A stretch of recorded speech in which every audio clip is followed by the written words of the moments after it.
Yo, salut les gars, j'espère que tout le monde va bien. Bon bah aujourd'hui, je vous propose un petit road trip. Ah, quel accent américain de merde, ma parole, oh, c'est moche. Du coup, là, nous sommes à la gare routière de Grenoble et je vous propose d'aller découvrir un ancien terminus très important du réseau urbain de Grenoble, à savoir le terminus donc Trois Dauphins. Du coup, on va y aller avec le car en road trip. On est en crossway pop avec Iveco Tector avec un turbo qui fait un petit bruit sympathique, hein, n'est-ce pas? Et on va aller ensemble voir ce terminus qui n'est plus utilisé depuis maintenant 4-5 ans. Donc on va voir ce qu'il est devenu, dans quel état il est, et tout et tout.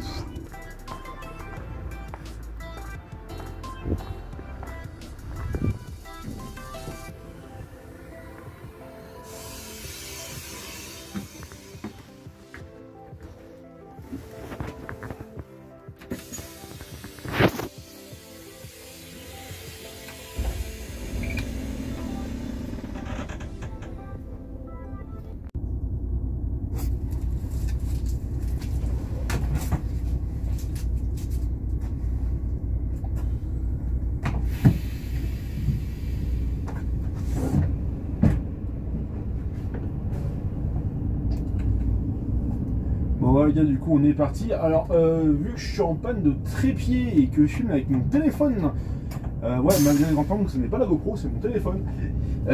Du coup je l'ai calé comme un gros schlag sur le pare-brise, donc bon, j'espère que ça va faire l'affaire.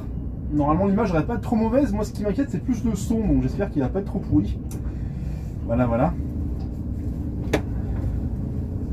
Parce que là, pour tout vous dire, j'ai ouvert la vitre, parce que bon, vu qu'on a un Tector, et le Tector il fait beaucoup de bruit de turbale, je vais essayer de vous faire écouter un petit peu ça, mais bon, vu là où il est placé, c'est quand même pas gagné. Ça, autant les gens, depuis l'heure, je parle tout seul, ça va pas enregistrer.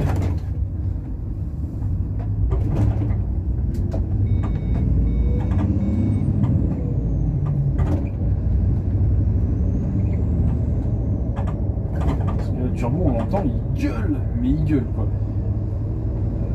Bon, si ça marche pas, je referai une vidéo à l'occasion avec la GoPro et puis avec le zoom. Pour avoir vraiment un son un peu en mode pure sound, mais de l'avant. Donc là du coup on va se rendre au terminus donc, de Trois Dauphins.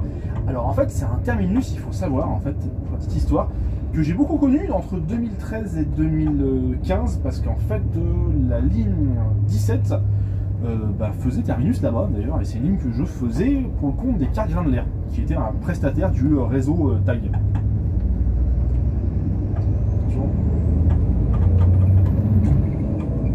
Le turbo il gueule sa mère, il y a même des bruits de dump valve et tout là. Ah c'est marrant. Ouais, donc du coup voilà.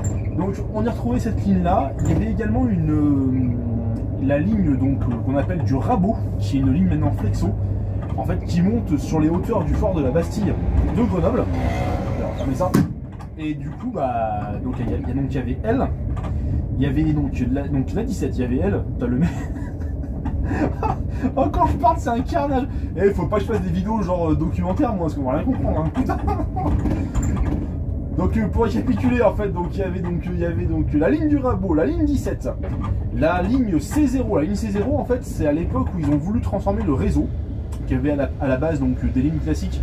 Ils ont voulu le transformer en réseau donc hiérarchisé, un peu le modèle de Lyon, avec des lignes chrono, flexo, proximo.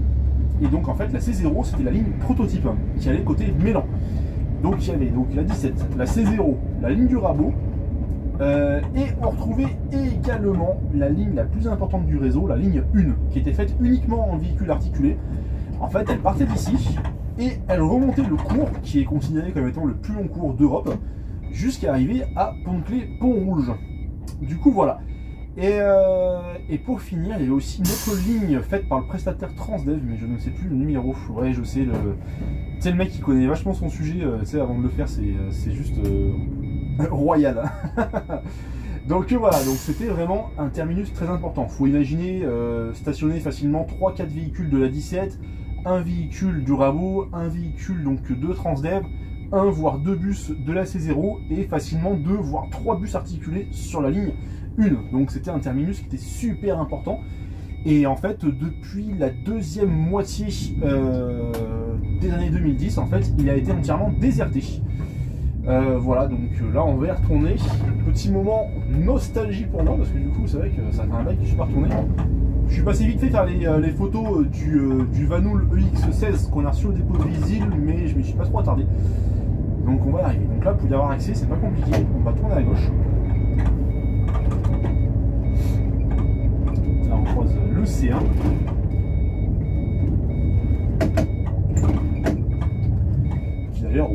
Qui d'ailleurs au passage, donc le C1 est tout simplement en fait le successeur du C0.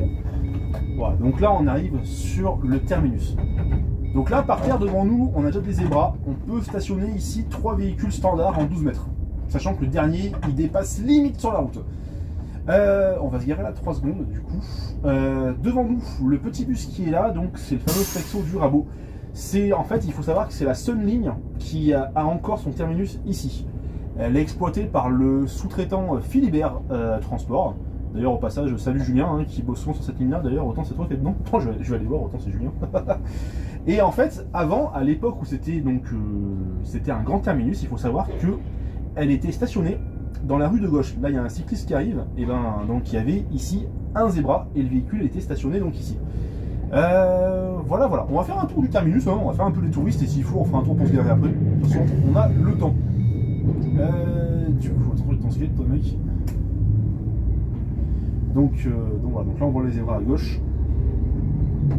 Alors, qui c'est qui fait le rabot? Non, c'est pas Julien. Voilà, donc là où il y a le camion France Car, c'était ici qu'étaient stationnés les véhicules de Transdev. Ensuite, là-bas où on voit l'arrêt de bus, d'ailleurs on va se garer un petit peu ici, c'est où étaient stationnés les véhicules de la ligne 1, donc les bus articulés.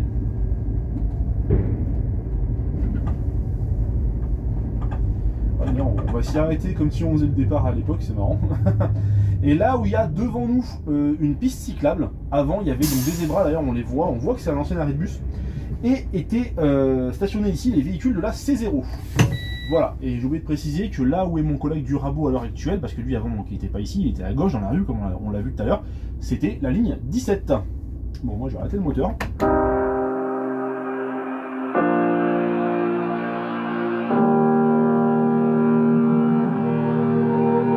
Every time we say goodbye, they all see that it's a lie. 'Cause we always give it one last try. Yeah, you've watched me break 1000 times. Pour info, donc le Rabot, pour ceux qui veulent savoir où est le terminus, et ben il est là-haut. Bon, je vous rassure, hein, il n'est pas là-haut, hein. Il est plus là-haut, quoi, tu vois. Mais c'est une route assez technique et normalement, je devrais bientôt avoir la chance de la faire avec l'ami Julien qui me propose de venir faire un tour avec lui. C'est en pourparler, on va dire. Voilà. Alors vous allez me dire, mais où sont passées ces lignes de bus? Un peu de partout. Alors pour résumer, donc la C0 est devenue la C1 et à son nouveau terminus qui est situé non loin de la gare routière. La ligne 17, celle que j'effectuais à l'époque chez Grindler, a quant à elle entièrement disparu et a été remplacée par la ligne 26. Voilà, après donc que la ligne de Transdev, je ne sais pas ce qu'elle est devenue, voilà, je sais, le mec qui fait des reportages, il sait pas de quoi il parle, c'est bien, hein. Préparation de sujet, bravo. Mathieu de Starbus, là je pense qu'il doit bien se foutre de ma gueule, hein, c'est pas drôle, merde. Du coup voilà. Ensuite, la ligne du Rabot, donc elle est restée, elle est toujours là, hein, c'est devenu donc une Flexo et elle roule toujours, hein, du coup voilà. Et pour finir, la ligne 1, c'était un peu ma ligne préférée à l'époque, avec ses bons vieux Agora, elle, c'était juste du bonheur. Elle a été donc remplacée par 2 lignes différentes, à la fois par le nouveau tram E et également par la ligne C2. Voilà, en fait, pour résumer, le début du cours est remplacé par le tram, qui va monter jusqu'à l'arrêt donc Louise Michel, on va dire au 1/3 du cours à peu près, et ensuite c'est le bus C2 qui prend le relais, jusqu'au jour où le tram sera prolongé et le C2 à son tour disparaîtra. Voilà les gars, c'est la fin de cette vidéo, j'espère qu'elle vous a plu, si c'est le cas dites-le moi, et je ne manquerai pas d'en faire d'autres, sachant qu'il y a plein de terminus, plein de vieilles choses à explorer sur cette ville, sur ce réseau, donc ça sera avec grand plaisir. Voilà les gars, ciao!